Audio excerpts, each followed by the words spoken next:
ପିଲାମାନେ ମୁଁ ବ୍ରଜବନ୍ଧୁ ଆପଣମାନଙ୍କୁ ଷ୍ଟଡି ସକ୍ସେସ୍ ଚ୍ୟାନେଲରେ ସ୍ୱାଗତ ଜଣାଉଛି। ପିଲାମାନେ या ପୂର୍ବରୁ ଆମେ ପାର୍ଟ 1 ଓ ପାର୍ଟ 2 ଭିଡ଼ିଓରେ ଇକୋନୋମିକ୍ସର ସିଲେକ୍ଟେଡ୍ 2 ମାର୍କର କ୍ୱେଶ୍ଚିନ୍ ଯୋଉଟାକି ଏକ୍ଜାମ ପାଇଁ ଟିକେ ଇମ୍ପୋର୍ଟାଣ୍ଟ ରହୁଛି ସେ ବିଷୟରେ ଡିସ୍କସନ୍ କରିଥିଲେ। ଆଜିର ଏଇ ପାର୍ଟ 3 ଭିଡ଼ିଓରେ ଆମେ ଆଉ କିଛି ସିଲେକ୍ଟେଡ୍ କ୍ୱେଶ୍ଚିନ୍ ଡିସ୍କସନ୍ କରିବା। या ପରେ ଆଉ ଗୋଟେ ପାର୍ଟ ଆସିବ ପାର୍ଟ 4, ତାପରେ ଆମେ ଲଙ୍ଗ କ୍ୱେଶ୍ଚିନ୍ର ସିଲେକ୍ଟେଡ୍ କ୍ୱେଶ୍ଚିନ୍ डिस्कसन करिबा। बुझी पारछ तो चलो देखिबा फास्ट क्वेश्चन कौन अछि। परिव्यय और सीमांत परिव्यय कौन कौन द्रव्य सामग्री उत्पादन पाई उद्योक्ता जो व्यय करिथाए ताहाकू परिव्यय कुहा जाए। कौन कोनोसी भी द्रव्य हो सामग्री हो सेटा उत्पादन बा तैयारी करिया पाई उद्योक्ता माने किए ना जीए कोनोसी इंडस्ट्री चलाउची बा कोनोसी कल कारखाना चलेकी सेठी विभिन्न प्रकार सामग्री तैयारी करुची आउ से जिनिस तैयारी करिया पई ताकू जो खर्च करिया पड़ी थाए ताकू ही परिव्यय कुहा जाए। मनेकर मो पाखरे गोटे कल कारखाना अछि, मो मालिकाना रे मो अधिकार रे गोटे कल कारखाना अछि, सेही कल कारखाना रे मो किछि जिनिस तैयारी करुची, से जिनिस तैयारी करिया पई मो जो खर्च करुची सेटाकू परिव्यय बोली कुहा जाए। बुझी पाउछ द्रव्यर एक अतिरिक्त एकक उत्पादन हेले मोट परिव्यय जेतिकी वृद्धि हुए ताहाकू सीमांत परिव्यय कुहा जाए। यार अर्थ कौन देख मानेकर 5टी जिनिस तैयारी कराइछि, 6 नंबर जिनिस तैयारी करिया पई 5टा जिनिस तैयारी करिया पई तार किछि खर्च होइतबो। जेतबेले 6 नंबर जिनिस तैयारी हबो आउ जो अधिक खर्च हबो से जो अधिक परिव्यय हबो बा अतिरिक्त उत्पादन हेले जो अतिरिक्त परिव्यय हबो बा अतिरिक्त खर्च हबो जो अधिक खर्च हबो सेटाकू सीमांत परिव्यय कुहा जाए। बुझी पारछ मानेकर 5टा जिनिस तैयारी हेछि तापरे आमे 6 नंबर जिनिस तैयारी कले 5टा जिनिस तैयारी हेबाकू मानेकर 50 टका लागिछि। 6 नंबर जिनिस आमे तैयारी करछि तो 6 नंबर जिनिस तैयारी करिया पई 60 टका लागियो माने आउ 10 टका अधिक लागियो। टोटल रे 60 टका 10 टका अधिक लागियो, जो 10 टका अधिक लागुछि सेटा हला सीमांत परिव्यय। बुझी पारछ तापरे तापरे देइछि स्वल्पकालीन उत्पादन परिव्यय कौन। स्वल्प काल प्रतिष्ठान द्रव्य सामग्री उत्पादन पाई जो व्यय बहन करती तार सामग्रिक परिमाण को स्वल्पकालीन उत्पादन परिव्यय कुहा जाए। एठी कौन कहिछि अल्प समय मध्य जेकोसी द्रव्य जो तैयारी हबो बा उत्पादन हबो सेइथि पई जो खर्च हेइथाए ताकू ही तमर स्वल्पकालीन उत्पादन परिव्यय कुहा जाए। कम समय मध्य किछि उत्पादन करा होछि से जो उत्पादन करा जाए तार गोटे किछि खर्च रहितिबो उत्पादन करिया पई ताकू ही स्वल्पकालीन उत्पादन परिव्यय कुहा जाए। तो कौन याकू दी भाग रे विभक्त कराइछि स्थिर परिव्यय और परिवर्ती परिव्यय।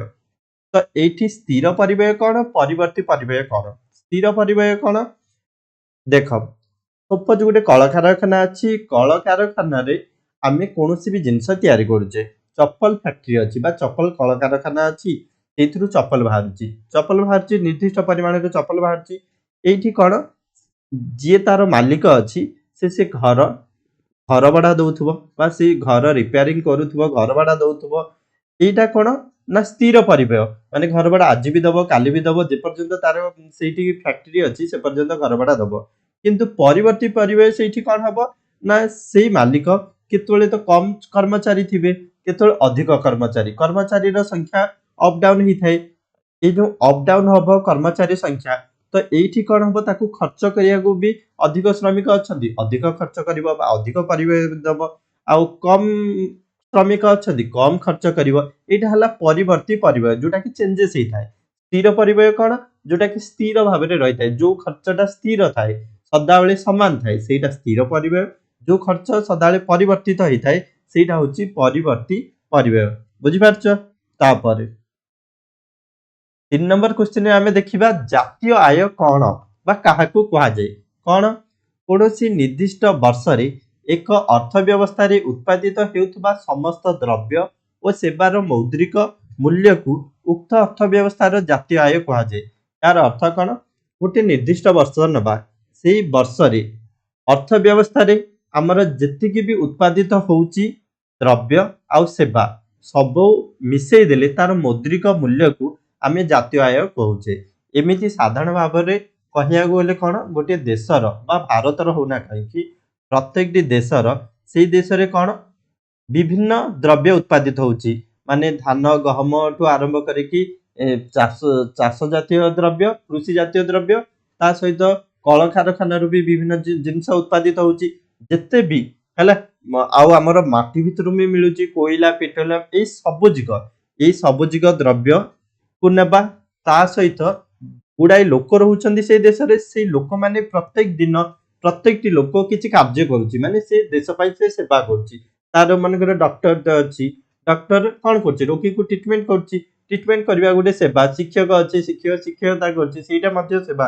ଏଇ ସବୁ ସେବା ଆଉ ଯେତେ ଦ୍ରବ୍ୟ ଉତ୍ପାଦିତ ହଉଛି ଏଇ ସବୁଜିକ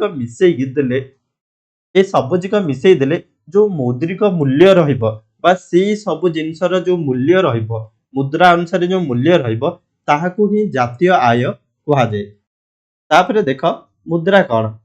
ଅପେକ୍ଷାକୃତ ଦୁଷ୍ପ୍ରାପ୍ୟ ଯେକୌଣସି ବସ୍ତୁ ସାଧାରଣ ଗ୍ରହଣୀ ହେଲେ ତାହା ମୁଦ୍ରା ରୂପେ ପରିଗଣିତ ହୋଇଥାଏ। ଏହାର ଅର୍ଥ କ'ଣ? ଗୋଟିଏ ବସ୍ତୁ ଯଦି ସର୍ଟେଜ ବା ଦୁଷ୍ପ୍ରାପ୍ୟ ହେଲା ଆଉ ସମସ୍ତେ ତାକୁ ଯଦି ଗ୍ରହଣୀୟ କଲେ ତାହେଲେ ସେଭଳିଆ ବସ୍ତୁ ଆମେ ମୁଦ୍ରା ରୂପେ ନେଇପାରିବା। ୟାକୁ ଆଉଥରେ ଭଲସେ ବୁଝିବା ପାଇଁ କ'ଣ କହିପାରିବା? ଦ୍ରବ୍ୟ ସହ ଦ୍ରବ୍ୟର ପ୍ରତ୍ୟକ୍ଷ ବିନିମୟ ଦୂର କରିବା ପାଇଁ ମୁଦ୍ରାର ଆବିଷ୍କାର ହୋଇଥିଲା। ଏହାର ଅର୍ଥ କ'ଣ? ପୂର୍ବରୁ ମାର୍କେଟରେ ଜଣେ ଚାଉଳ ଉତ୍ପାଦନ କରିଛି ଆଉ ଜଣେ ଗହମ ଉତ୍ପାଦନ କରୁଛି। ଏମାନେ କ'ଣ କରୁଥିଲେ? ମୁଦ୍ରା ତ ନଥିଲା, ଏମାନେ କ'ଣ କରୁଥିଲେ? ଜଣେ ଚାଉଳ ଦଉଥିଲା ଆଉ ଜଣେ ଗହମ ଦଉଥିଲା। କିଛି ମାତ୍ରାରେ ସେମାନେ ଦିଆ ନିଆ ହେଇକି ସଲ୍ଭ ହେଇଯାଉଥିଲା। କିନ୍ତୁ ଧୀରେ ଧୀରେ ଏଇ ସିଷ୍ଟମକୁ ପରିବର୍ତ୍ତନ କରିବା ପାଇଁ ଏଇ ସିଷ୍ଟମରେ କ'ଣ ସଠିକ ରହୁନଥିଲା, ସେଇଥିପାଇଁ ଧୀରେ ଧୀରେ କ'ଣ କଲେ ନା ଏତିକି ଚାଉଳ ପାଇଁ ଏତିକି ଟଙ୍କା ନିଆଯିବ, ସେତିକି ଗହମ ପାଇଁ ଏତିକି ଟଙ୍କା ନିଆଯିବ, ତାର ଗୋଟେ ଫିକ୍ସ ଆମାଉଣ୍ଟ ରଖିଦେଲେ। ଏମିତି ଧୀରେ ଧୀରେ ମୁଦ୍ରାର ଆବିଷ୍କାର ହେଇଥିଲା। ବୁଝିପାରୁଛ ପିଲାମାନେ? ତମକୁ ଯଦି ଆମର ଏଇ ଭିଡିଓ ପସନ୍ଦ ଲାଗୁଛି ତାହେଲେ ଲାଇକ୍ କର, ସେୟାର କର ଓ କମେଣ୍ଟ କର।